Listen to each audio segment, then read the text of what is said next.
એટલે જય શ્રી રામ મિત્રો, આજ આવી જશે આપણા મૂળ સ્થાનક પક્ષી પ્રેમી ટીમ વરાળ. આજ આપણે આપણા મૂળ સ્થાનક આવ્યા પણ સરસ મજાનો પવન અને સરસ મજાના ઝાડવા આપણે પક્ષી પ્રેમી ટીમ વરાળ ને આપણે સોંપવાના હતા. એટલે આપણે જો સરસ મજાના ઝાડવા પણ સોંપી દીધા છે. તમે અવારનવાર અમારા વિડીયો જોતા છો પક્ષી પ્રેમી ટીમ વરાળ. આજ આપણે જો ઘણા સમયથી આપણે ઝાડવા તો સોંપી દીધા પણ એ વિડીયો ઉતારવાનો સમય નહોતો રહેતો. પણ તમે જોઈ શકો છો આ બધા ઝાડવા જો સરસ મજાના કણજી છે, પછી આ આપણે પીપર છે, જો સરસ મજાની કોળી ગઈ તમે આ જોઈ શકો છો.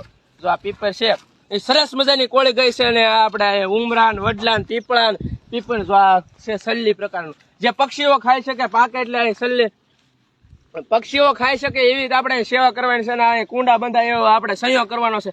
એટલે અવશ્ય કહું સાથ સપોર્ટ ને સહયોગ કરતા રહેજો. ને જો અર્જુન ઔષધિ નામનું એક વૃક્ષ છે જે સરસ મજાનું કોળી ગયું છે. જો મિત્રો સરસ મજાનો જો આપણે છે ને આ જાંબુડો છે જે સરસ મજાના પક્ષીઓ ખાય એટલે પાકે એટલે પક્ષીઓ ખાઈ શકે. એટલે આપણે જાંબુડો પણ સોંપ્યો છે. અહીં જો આપણે લીમડો પણ સોંપ્યો છે જે આ સહયોગ કરે ઉનાળામાં એ માટે. અને આપણે જો આ ઉમરા તો ઘણા બધા સોંપ્યા છે એટલે પક્ષીઓ ખાઈ શકે એવું જ આપણે સેવા કરવાની છે. એટલે અવશ્ય કહું સાથ સપોર્ટ ને સહયોગ કરતા જજો અને વિડીયો વધુમાં વધુ શેર કરજો એટલે અમને બધાનો સેવાનો લાભ મળતો રહે.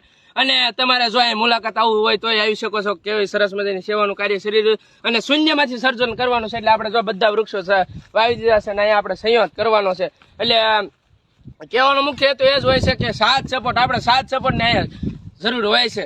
અને કાળુભાઈ જીવદયા ટીમ ઢૂઢસર જે હોય પણ સરસ મજાનું કાર્ય કરી રહ્યા છે. એના હસ્તકે આપણે જો આ બધા વાડિયા ઝાડવા સોંપ્યા છે એને આપણને ઘણો સાથ સપોર્ટ કર્યો છે. દિનેશભાઈ ચૌહાણ પાલિતાણા જે હોય પણ ઘણો સાથ સપોર્ટ કર્યો છે. એટલે આપણે જો આવા નવા વિડીયો જોવા માટે તમે અમારી ચેનલને સબસ્ક્રાઇબ કરી લેજો. પક્ષી પ્રેમી ટીમ વરાળ વોટ્સઅપમાં છે પણ યુટ્યુબમાં છે અને ઇન્સ્ટાગ્રામમાં છે. એટલે સબસ્ક્રાઇબ ફોલો કરી લેજો. બાકી બધાને જય શ્રી રામ મિત્રો.